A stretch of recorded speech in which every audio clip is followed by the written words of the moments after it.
Itu makna salaf. Salaf ni ialah orang-orang awal yang terdahulu yang disaksikan oleh Nabi sallallahu alaihi wasallam sebagai manusia yang paling baik. Nabi menyebut dalam satu hadis, khairul quruni qarni thumma allazina yalunahum thumma allazina yalunahum. Kata Nabi sallallahu alaihi wasallam, sebaik-baik kurun, manusia yang paling baik kata Nabi ialah kurunku, makna para sahabat. 100 tahun yang pertama selepas Nabi itu kurun yang paling baik. Manusia yang paling bersih hatinya, manusia yang paling bersih akidahnya, manusia yang paling tulen akidahnya, manusia yang paling baik amalannya. Jadi para sahabat ni manusia yang paling baik, yang paling betul akidahnya, kena ambil daripada sahabat Nabi sallallahu alaihi wasallam.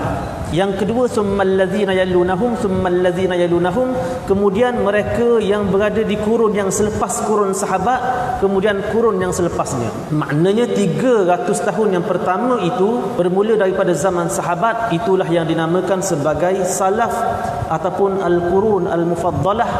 Mereka yang disaksikan oleh Nabi sallallahu alaihi wasallam sebagai manusia yang paling baik, yang mesti menjadi ikutan kepada orang yang nak beriman kepada Allah Subhanahu wa taala.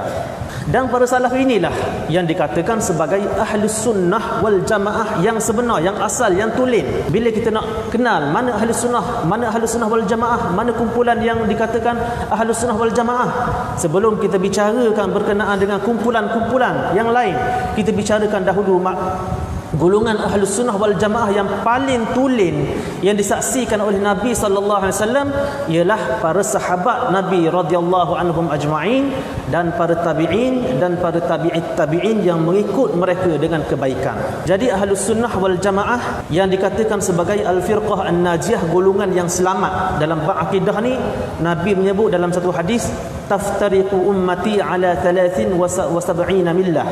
Umatku akan berpecah kepada 73 kumpulan. Ini umat Muhammad, bukan orang kafir, tak termasuk musyrikin, tak termasuk penyembah berhala, tak termasuk Yahudi, tak termasuk Nasrani, tak termasuk Hindu, tak termasuk Buddha.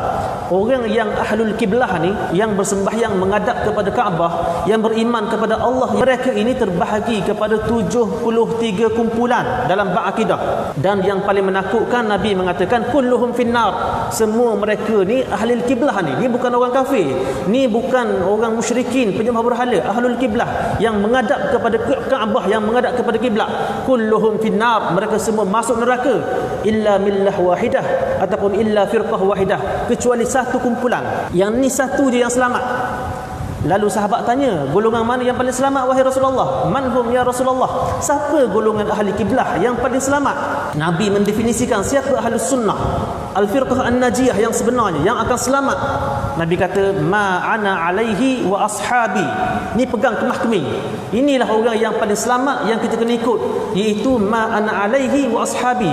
Orang yang mengikut apa yang aku pegang dan apa yang sahabat-sahabatku pegang. Maknanya mereka yang berpegang kepada manhaj, mereka yang berpegang kepada akidah sebagaimana akidah Nabi sallallahu alaihi wasallam, sebagaimana akidah para sahabat yang disaksikan benarnya akidah mereka oleh Nabi sallallahu alaihi wasallam. Jadi dalam bab akidah kita mesti berpegang kepada ahlus sunnah wal jamaah, dan panduan yang paling tulen berkenaan dengan ahlus sunnah wal jamaah iaitu sahabat Nabi sallallahu alaihi wasallam dan para tabi'in yang mengikut Nabi, yang mengikut para sahabat dengan kebaikan.